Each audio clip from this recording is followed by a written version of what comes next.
Hi guys, here am I again. So I have been looking for affordable vitamin C serums. Like while I was browsing through Amazon, I found the Niskaya vitamin C serum. I was a little skeptical to buy it from a not so famous brand. It was costing around 300 rupees back then. Fast forward few months, it is now at 499 rupees. Though I got it on sale from Amazon, Niskaya store at 350 rupees. So I'm not sure if I should be happy that I got it for less than 499 or more than 300. Um, I will tell you the reason why I bought this. It is an affordable option. Usually the Dot and K, all the other serums are like for 20 ml you have to pay 600 rupees, 500 rupees, for 30 ml 1000 rupees. So it's like that. So I thought this is a better alternative option, and it comes in a non-transparent glass bottle. So this is good. I mean, it is ideal packaging for a vitamin C serum to keep it stabilized and protect it from UV rays. And vitamin C really helps in treating pigmentation and dark spots. It also works as an antioxidant that prevents damage from free radicals caused due to everyday pollution and stress. It also slows down our aging process. Surprisingly, this serum has 30% 3-O-ethyl ascorbic acid. It is known to cause less irritation and is proven to brighten the skin. It promotes even skin tone. So I have like a lot of pigmentation on face, so I bought it hoping that it works. This the glass bottle obviously made me handle with care. The packaging is like so basic. Do not expect anything like fancy, like the Dot and Key bottles or anything.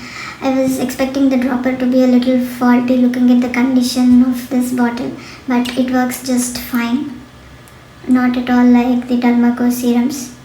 You will know what I'm talking if you have used one of them in the initial days of their launch. The writings on the bottle, like basically the labels, they look like they will go off in few days. There are some scratches on this. Oh no, they're not going off. There's some oil packaging or something. So yeah, the labels don't go off actually. Yeah. And coming to the serum, I love its consistency. It is water based. It is not as runny as water and not as sticky. It feels just perfect for my oily prone skin. Oily acne prone skin. It spreads well and absorbs quickly. It was hydrating and moisturizing too. The serum is not totally transparent. It has some very light, very light orangish yellow tint to it.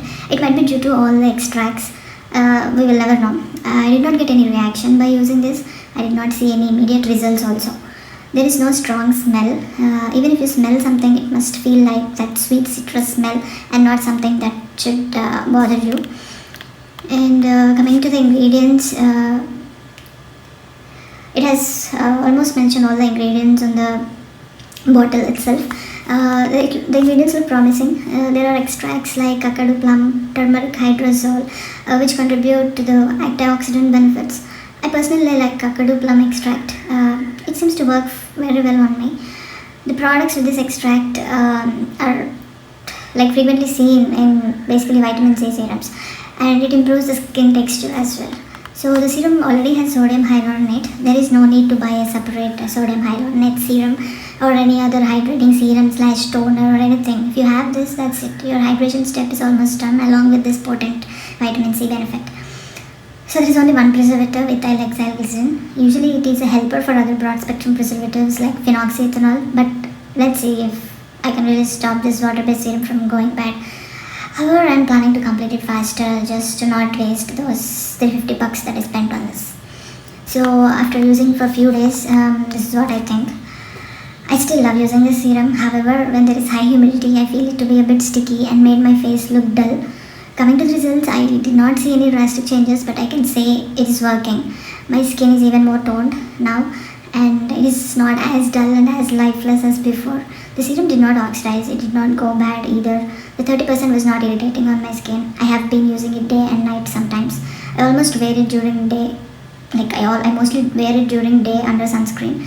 I might probably repurchase this now and then. My hunt for a proper vitamin C serum, however, still continues. This 30% can be a little high for few people, but my skin is very tough and it can handle any concentrations really well. Um, so fast forward 1 month. So today is July 10th, 2021. It's monsoon and there's a lot of humidity in the air around me. Sometimes I use this serum alone and move on to sunscreen on face. Feels like there is no need to use a moisturizer at all. But due to my dry patches here and there, I apply moisturizer now and then. Then the serum feels so sticky. I use just 3 drops for entire face, and though it absorbs soon after applying moisturizer, it feels very sticky after some time. I didn't see this problem when I use moisturizer along with sunscreen or just moisturizer alone. So it must be this serum causing that suffocating stickiness. I observed that using the serum alone is also fine if there are no dry patches on skin. So as far as the results, there is okayish improvement in my facial pigmentation. Like it didn't really show any results on my face. Like it's not so significant. Parallelly, I think I was also getting tanned a bit. I applied Dear Packer Madagascar clay mask recently, and I felt that it brightened my skin more than this serum. The clay mask basically removed the tan, I guess. So I hope this works at least after the tan is gone. But I don't have high hopes on this anymore. It is just an okayish average vitamin C serum that didn't work for me, and it felt sticky during monsoon and if you apply too much. Hope it helps. Thanks. And I'll keep posting an update of this every month and how I feel about it in my blog. The link will be in the description. Thank you.